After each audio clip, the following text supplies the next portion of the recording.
Bonjour, chers auditeurs. Ici Éric Lantier au microphone et bienvenue à ce tour d'horizon du 22 février 2019. Eh bien, aujourd'hui, mesdames et messieurs, j'aimerais vous exprimer que je suis troublé par la mauvaise expérience de Cora Tsouflidou.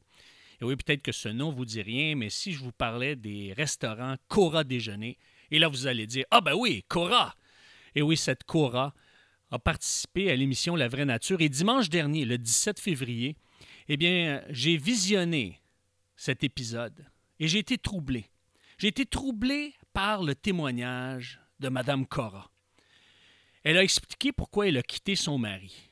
Et de la façon qu'elle décrivait son mari, eh bien, il n'y a aucune femme qui aurait enduré le comportement d'un tel homme. Mais savez-vous qu'est-ce qui a été le déclencheur de son départ? C'est pas son comportement déviant, c'est lorsqu'il est devenu un jour, selon ses dires, un newborn Christian. Et il contrôlait son habillement et lui demandait de rester debout lorsqu'il mangeait. Et jusqu'à là, elle a enduré, si on peut dire, ce supplice.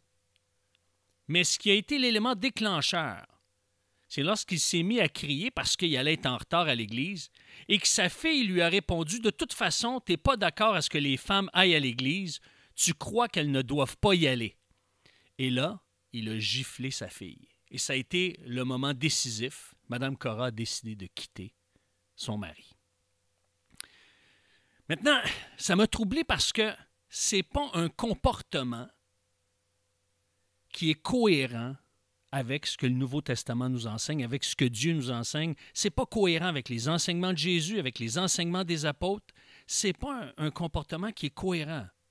Et je souhaite que, en tant qu'auditeur, parce que cette émission s'adresse autant aux gens de foi qu'aux citoyens de bonne foi, j'espère que vous savez faire la part des choses. Dans n'importe quel milieu, il y a des gens qui agissent en nobles ambassadeurs et d'autres non. Que ce soit au hockey. Oui, la plupart des joueurs de hockey vont faire des mises en échec, mais ce n'est pas tous les joueurs de hockey qui vont blesser volontairement des gens ou amener des bons joueurs à subir des commotions cérébrales, par exemple.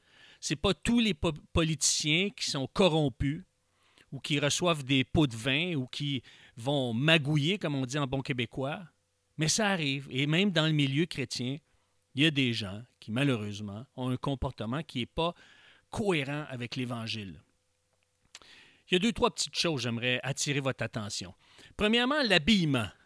Le Nouveau Testament, d'abord, enseigne aux femmes à s'habiller avec modestie. Et ce qui est intéressant, c'est que le Nouveau Testament va dire aux femmes de ne pas seulement mettre un accent sur la beauté extérieure, mais également sur la beauté intérieure. Et moi, je peux vous dire une chose. Que ce soit avec ma première épouse qui est décédée ou ma deuxième épouse, celle que j'ai à l'heure actuelle, je leur ai jamais dit comment s'habiller. Parfois, mon épouse va me demander « Est-ce que tu trouves que ça me fait bien? » Ou parfois, je vais dire à mon épouse « Ah, ça serait beau ça si tu porterais tel vêtement. » Mais c'est en guise de suggestion et c'est jamais pour imposer à mon épouse comment elle doit s'habiller. Ensuite, le point le plus important, c'est que la Bible enseigne une chose fondamentale. On ne gagne pas les opposants par de l'agressivité ou de la violence ou par des propos durs. Un livre qui a été écrit pour nous donner de la sagesse, le livre des Proverbes, nous dit que, dans Proverbe 25-15, avec beaucoup de patience, on peut persuader un juge. Avec beaucoup de douceur, on peut enlever les obstacles. C'est donc par la douceur qu'on y arrive. Et c'est exactement ce que l'apôtre Paul nous dit dans 2 Timothée 2,24. 2 Timothée 2,24 à 26, ça nous dit « Or, il n'est pas convenable pour un serviteur du Seigneur d'avoir des querelles, qu'il se montre au contraire aimable envers tout le monde, capable d'enseigner, de supporter les difficultés. Il doit instruire avec douceur les contradicteurs. Qui sait si Dieu ne les amènera pas ainsi à changer d'attitude pour connaître la vérité?